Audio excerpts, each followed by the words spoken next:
قرآن اس زمانے میں نازل ہوا ہے جب علم کا وجود زیادہ نہیں تھا لوگوں کے پاس، اتنا کہ کوئی اکا دکا لکھنا جانتا تھا. اور کس پر نازل ہوا یہ بھی آپ کے ذہن میں ہونا چاہیے. دو چیزیں دماغ میں رکھیں، اس کے بعد پھر میں قرآن کی آیتیں پڑھتا ہوں.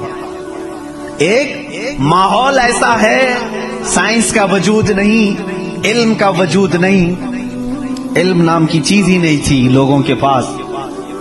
اور جس پر نازل ہوا وہ ایسا رسول ہے جو کسی کا شاگرد بھی نہیں، کوئی استاد نہیں. محمد الرسول اللہ صلی اللہ تعالی علیہ وسلم، ان پر قرآن نازل ہوا. ایسے ماحول میں نازل ہوا جب کوئی علم جاننے والا نہیں تھا. اور جس پر نازل ہوا وہ کسی یونیورسٹی سے پڑھا، کسی کالج سے پڑھا، کسی مدرسے سے پڑھا ہوا رسول نہیں. اس رسول کا معلم اور استاد صرف خالق کائنات ہے. جبرائیل علیہ الصلوۃ والتسلیم کا بھی صرف اتنا کام رہا ہے، جو رب نے حکم دیا اتنا ہی پہنچا دیا. بلکہ بہت ساری قرآن کی باتیں ایسی ہیں جو جبرائیل پہنچا تو گئے لیکن اس کا علم انہیں بھی نہیں دیا گیا، انہیں بھی نہیں دیا گیا. اب یہ دو باتیں کسی کو بھی چیلنج کر کے بتا دینا. تاریخ کی سچائیاں اس بات کا انکار نہیں کر سکتی. اپنے تو اپنے، غیروں نے بھی حضور کی تاریخ لکھی ہے اور سبوں نے اقرار کیا ہے کہ محمد صلی اللہ علیہ وسلم ایک ایسے پروفٹ ہیں جو پوری زندگی بھر کسی استاد کے پاس گئے نہیں، کسی استاد کے پاس گئے نہیں. اور یہ بھی حکمت ہے میرے مولا کی، اسی لیے ہم اس رسول کو النبی الامی کہتے ہیں. امی کا مطلب کچھ بیوقوف لوگ آج کے زمانے کے جو بدعقیدہ ہیں وہ ان پڑھ کرتے ہیں. رسول ان پڑھ تھے، معاذ اللہ. بیوقوف ہو تمہیں معلوم نہیں، امی کا مطلب ہوتا ہے کسی سے پڑھا ہوا نہیں. ان پڑھ میں اور کسی سے نہ پڑھا ہوا ہونے میں بہت بڑا فرق ہے. یہ دو باتیں ذہن میں رکھو. قرآن کس ماحول میں نازل ہوا اور جس پر نازل ہوا وہ کسی کا شاگرد نہیں. اب اس کی باتیں جب ہم بیان کرتے ہیں سائنسدانوں کی آنکھیں پھٹی کی پھٹی رہ جاتی ہیں. وہ قرآن بیان کر رہا ہے ان فی خلق السماوات والارض لآیات لأولی الالباب، بے شک یہ زمین کی پیدائش میں، آسمانوں کی پیدائش میں بڑی میری نشانیاں ہیں. اللہ فرما رہا ہے رات کو ہم زائل کرتے ہیں، اسی سے دن نکالتے ہیں. قرآن یہ کہہ رہا ہے وجعلنا من السماء، آسمان سے اللہ تبارک و تعالیٰ نے وجعلنا السماء سقفا محفوظا، قرآن کہتا ہے ہم نے آسمان کو ایک محفوظ چھت بنایا ہے. قرآن یہ کہہ رہا ہے آسمان اور زمین ملے ہوئے تھے، ہم نے دونوں کو پھاڑ کر کے الگ کر دیا اور دونوں کے منہ کھول دیا. یہ قرآن اس زمانے میں کہہ رہا ہے.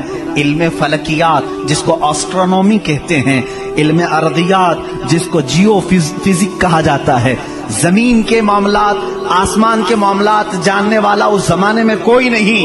اس وقت قرآن کہہ رہا ہے آسمان و زمین ملے ہوئے تھے، ہم دونوں کو پھاڑ دیے، ہم نے ان دونوں کو پھاڑ دیا اور دونوں کے منہ کو کھول دیا.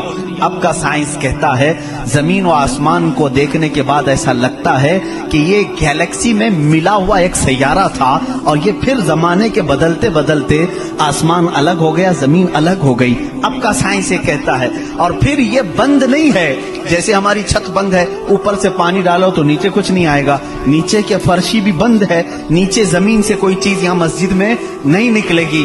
سائنس اب یہ کہہ رہا ہے آسمان میں جگہ جگہ سوراخ ہیں، منہ کھلا ہوا ہے، زمین میں بھی جگہ جگہ سوراخ ہیں، دکھنے والے نہیں، یہ کھلا ہوا ہے.